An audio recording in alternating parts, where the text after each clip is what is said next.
Merhaba hocam, ben Serra Kılıç. 4. videoma hoş geldiniz. Bu kind of flower that is. Wouldn't it be great if you pull out your phone, take a photo of the flower, and have an app tell you? Bu uygulamada bilgisayar ya da telefon kullanarak gördüğümüz çiçeğin hangi tür bir çiçek olduğunu tespit etmeye çalışacağız.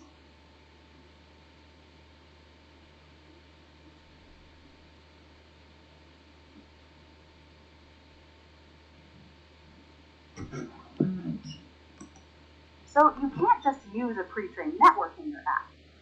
But rather than start over from scratch, why not take a network and modify it to fit your problem? And train it Burada yapay sinir ağlarıyla girişte çiçek veriyoruz, çıkışta hangi çeşit olduğunu görüyoruz. This process of taking a pre-trained network, modifying it, and retraining it on new data is called transfer learning. And it's a very effective way of tackling many deep learning problems. Hangi çeşit olduğunu görüyoruz. Bir sonrakine geçelim. Bir sonrakinde ise daha önce eğitilmiş ağı kullanırsak çok burada rahat kullanırız. Burada zahmet ve amaca uygunluk grafiğidir bu. Zahmet ve amaca uygunluk grafiğimizdir. Ondan sonrasında burada training from zahmet ve amaca uygunluk grafiğimizdir. Evet. Şimdi buna geldik. To perform transfer learning, you'll need three things. First, you'll need a network to train. The point of transfer learning is that you'll get that network by starting with a pre-trained network and then modifying it. Second, you'll need data to train with. This means you need example images for which you already have the correct label. In machine learning terminology, this is known as supervised learning. The network will look... Burada bir ağımız var ve bu ağımız bir sürü katmanlardan oluşuyor. Gördüğünüz learn from examples with a known correct answer. Last, you'll need to specify a set of training. Burada da eğitim yaparken 3 temel şeye ihtiyacımız vardır. İlk önce ağ yapısı, bu çok önemlidir. İkincisi ayırt etmek istediğimiz resimler, yani örnek resimler. Üçüncüsü ise algoritmanın seçeneklerini hangi tekniklerde kullanacağız. Bu önemlidir. Training involves applying an algorithm that iteratively improves the network's ability to correctly identify the training images. This algorithm can be fine-tuned with many parameters, such as how many training images to use at each step, the maximum number of iterations to take, the learning rate, or how aggressively new iterations should change the network parameters, and so on. So Matlab needs you to specify a set of these training options when you train a network. But don't worry, you can often just use the default values for most parameters. Once you have these three components, the network, the train network komutu ile yeniden öğrenme datası vardır. Data and the options for the training algorithm, training is pretty easy. Pass the three pieces to the train network function, and wait for the train network to be returned as output. In the next activities, you'll create the three components needed to perform transfer learning for the flower images. Bir sonrakine geçebiliriz. Bunu tamamladık. Burası da tipik bir iş akış temasıdır. İstediğimiz başarıya ulaşınca buradan tamam diyerek geçiyoruz. Ama ulaşamazsak buradan böyle sürekli devam ediyor. Şimdi bir sonrakine geçebiliriz.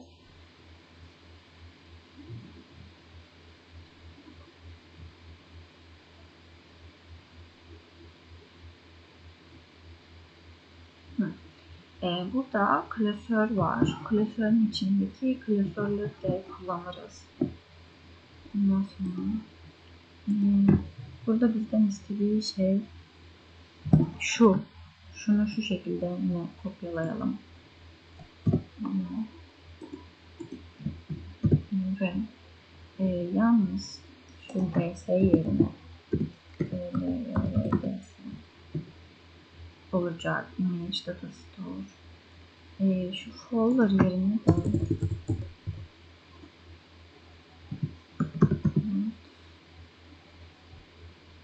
to image olacak. Ondan sonra folder names. Burası buraya kadar. Tamam. Şimdi submit dedik. Evet, burada zaten görmüş olduk. Sonucumuz doğru. Bir sonrakine geçebiliriz. Bir sonrakinde ise bizden istediği şey flowers names.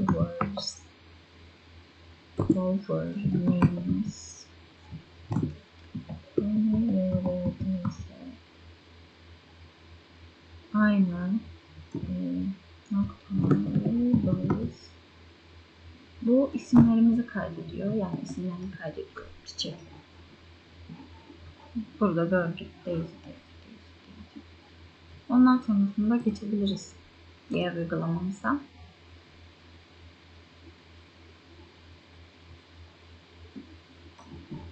Burada eğitim ve test diyor. During training, the network weights are adjusted so that the network learns to associate the given inputs with the given outputs. But even if the network can correctly classify all the training... Burada elimizdeki tüm parçaları ikiye böleriz. Bir kısmını eğitim için, bir kısmını da test için. Mesela eğitim için %90'ını böyle alırız. Test için de %10'unu alırız. İlk önce öğretmeliyiz ki testte başarılı bir şekilde geçebiliriz.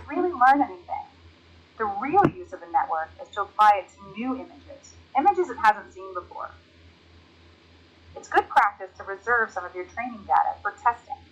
This reserved test set is not used to train the network, only to evaluate its performance. In this interaction, you'll use the split each label function to divide the images in the flowers folder into two separate data stores, one for training and one for testing. Görmüş olduk.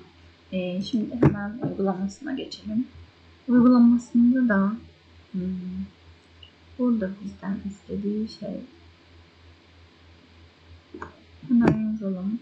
Böyle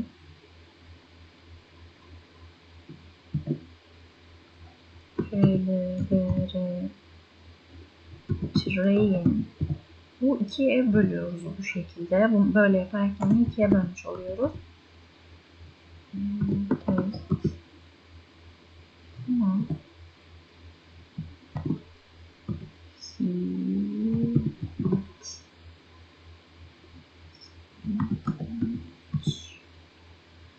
Label. Evet. Bunu bu şekilde böyle yapmış oluyoruz. Bunu ikiye bölmek için kullanıyoruz. Evet. Şimdi şöyle. Hayır. Aynen. Virgül 0.6 bu şekilde. Yani 0.6 olsun istemişiz. Evet. Bakıyoruz. Train label şurasında bir şey dedim. Şöyle yapalım.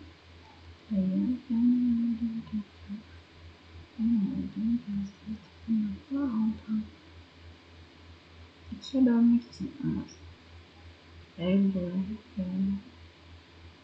Şöyle. Neden olmadı?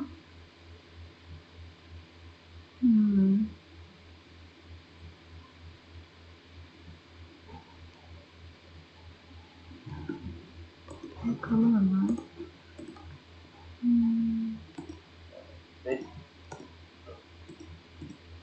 Bu da olur train yani.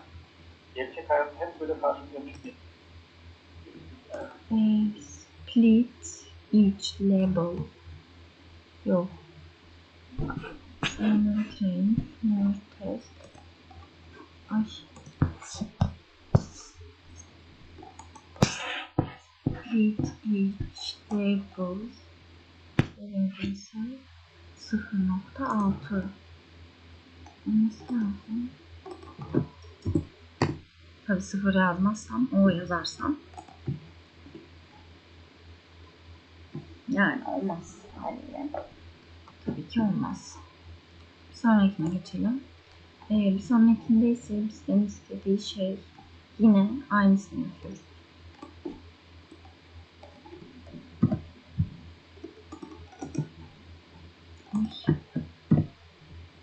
Yalnız burada diyor ki 500. Hayır 500 demeyeyim.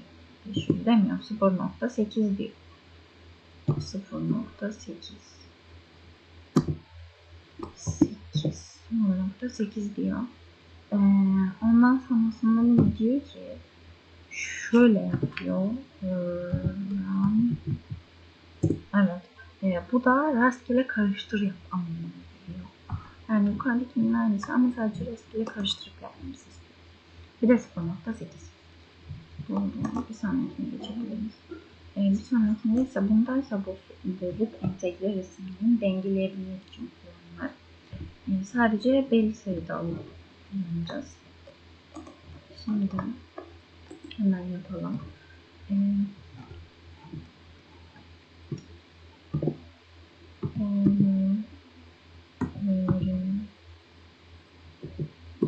Train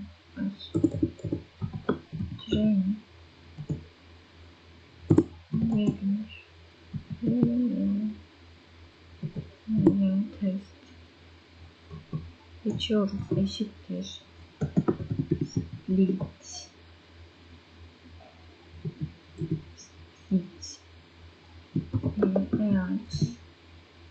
label. Evet bunu yazıyoruz. Ondan sonra parantez içinde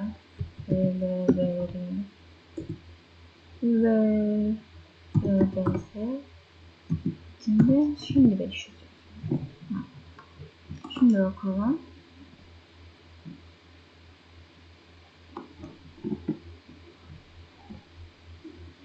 Evet oldu. Şimdi geçebiliriz bir sonrakine. Bir sonrakinde yine bir video çıktı karşımıza.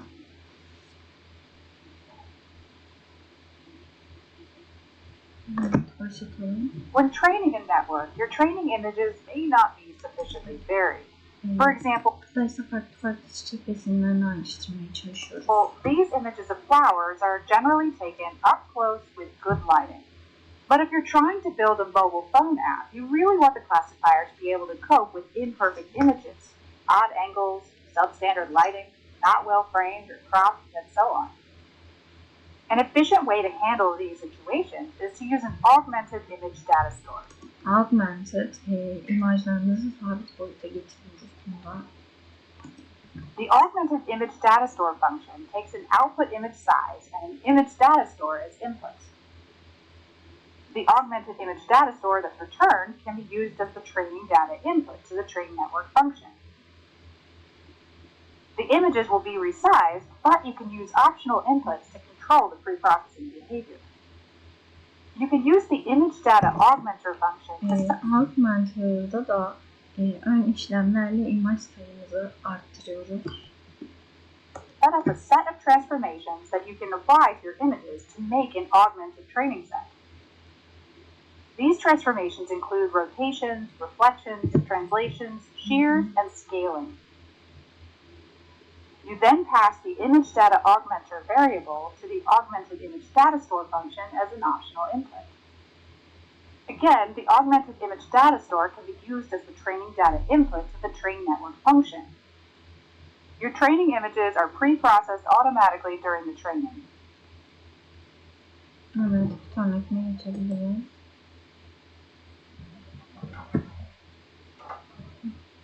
When you look at the layers of a pre-trained network, you'll see that most of the layers are convolution, pooling, and rectified linear unit layers.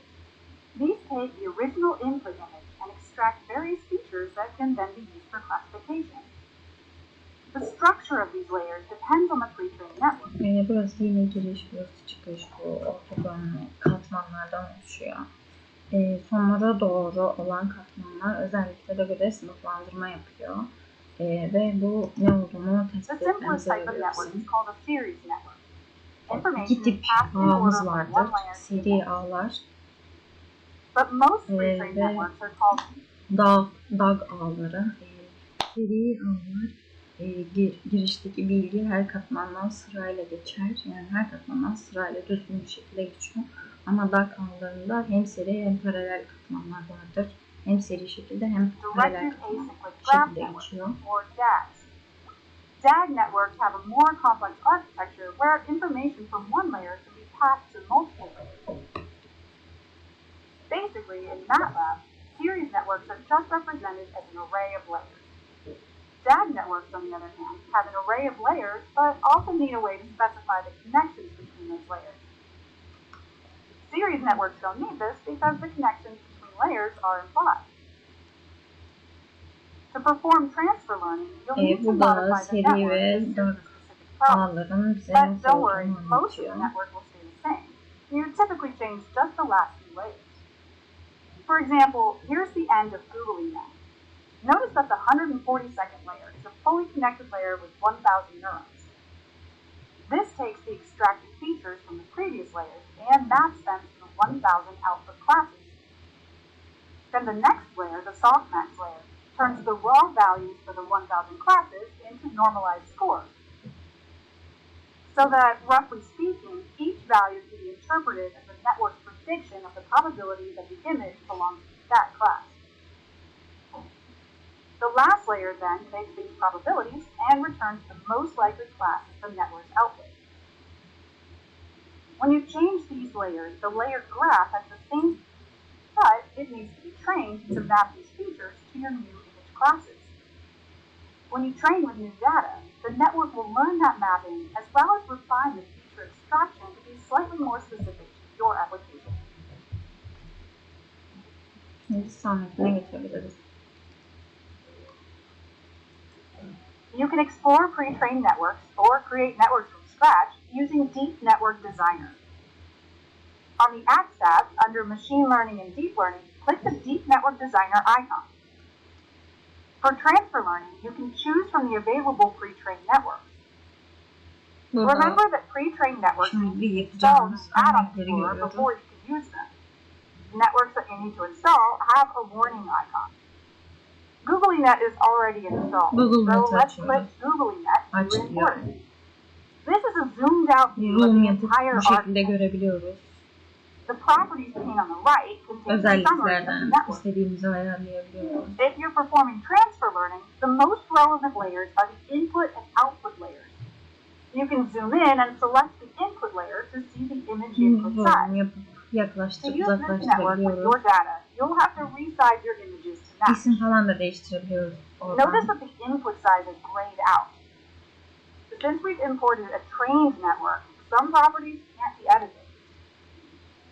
Scroll down to see the output layers. Remember, for transfer learning, you need to replace these two layers. Drag and drop the replacements from the layer library. In the fully connected layer, set the output size to the number of classes in your dataset. Then you can delete the original layers and connect your new layers. You should probably check that your new architecture is valid before you try to train it. Şimdi birazdan Click yapacağım Analyze in bunları. the tool strip. En son analiz edip export edip There are no errors. Now you're ready to use these layers problemli for transfer olmayınca learning. bitmiş oluyor. You can perform training within Deep Network Designer or export the network to the workspace. Şimdi bunu yapmaya geçebiliriz.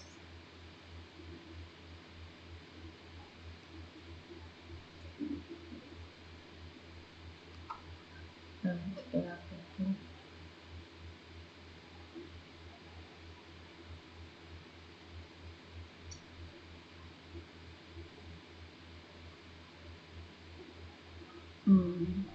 Evet, şimdi buraya geldik. Burada Google Net'i açıyoruz. Google Net'i açıyoruz. Şuradan zoom in yazıyor. Zoom in. Yaklaştırıp uzaklaştırabiliyoruz. Evet. Şimdi evet, bu şekilde karşımıza çıktı. Evet. Ondan sonrasında submit diyelim buna. Next diyelim. Şimdi burada bizim istediği şey free connection diyor. Onu bulacağız. Yazalım buraya. Free connect layer. Tabii ki önce bir zoom in. İnanılmaz bir zoom in. En aşağıya indik. Bunu alıyoruz şuraya. Buraya koyuyoruz. Alt size'ını 5 yapıyoruz bunu. 5 yaptık. Tamam. Alt size'ı 5 oldu bunun. Şimdi submit diyelim. Next. Bir sonrakinde ise bunun yanındakine bunu bağlıyoruz. Nasıl bağlıyoruz?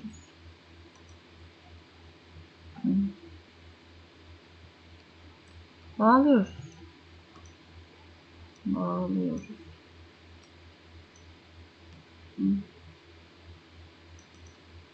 Nasıl bağlamış acaba?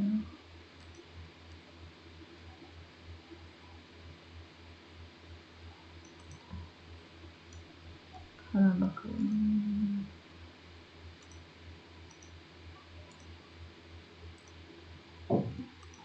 Derin yapımızı Expo'da atacağız. Google Maps ayrı tanımları.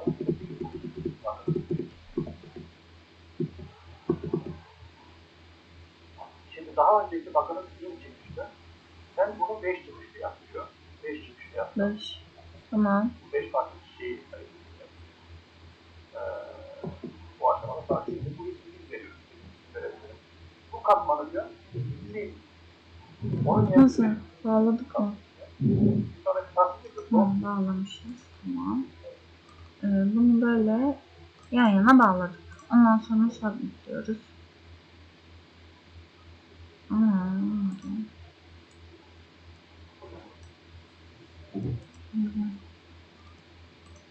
Classified isim yeni bir katman ekliyoruz. Bir sonraki tasdik bu. Classified isimli bu ismi veriyoruz. Bu katmanı diyor. Onun yerine bunu bağlatıyor. Hayır. Bakınız 1000 çıkmıştı. Sen bunu 5 çıkmıştı yapıyor.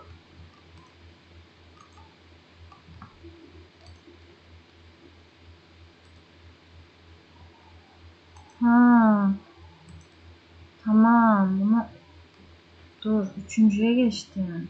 Yanındakine bağla diyor. Tamam. 5 çıkmıştı yaptım. Tamam. Bu katmanı diyor. Sil.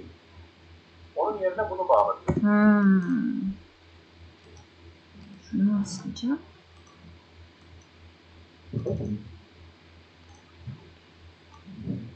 Onun yerine bunu bağlıyorum.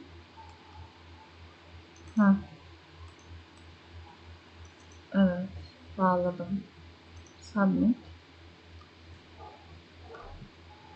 Tamam. Şimdi bu oldu. Bu olduktan sonraysa class tane daha bir şey. En sondaydı o. Class layer. Bunu bağlayacağız. Buraya bağlayacağız. Altı da sileceğiz. Hemen bakalım. Ve bunu bağlıyorum artık. Yani daha eğitim sistem lazım. Önce onun bir kopyasını şuradan, yani daha eğitim ölçü. Aynısını şuradan alıyorum. Bırakıyorum. Bir öncekini siliyorum. Tamam. Şimdi bunu siliyorum. Buna bağlıyorum. Bağladım. Ve bunu bağlıyorum artık. Bunu yaptıktan sonra bu işlemde tamam. Submit diyorum.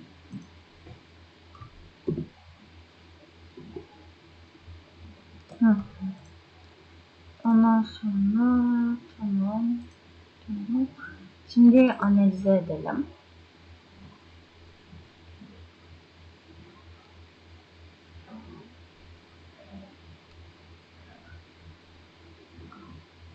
Evet, burada hiç sorun yok.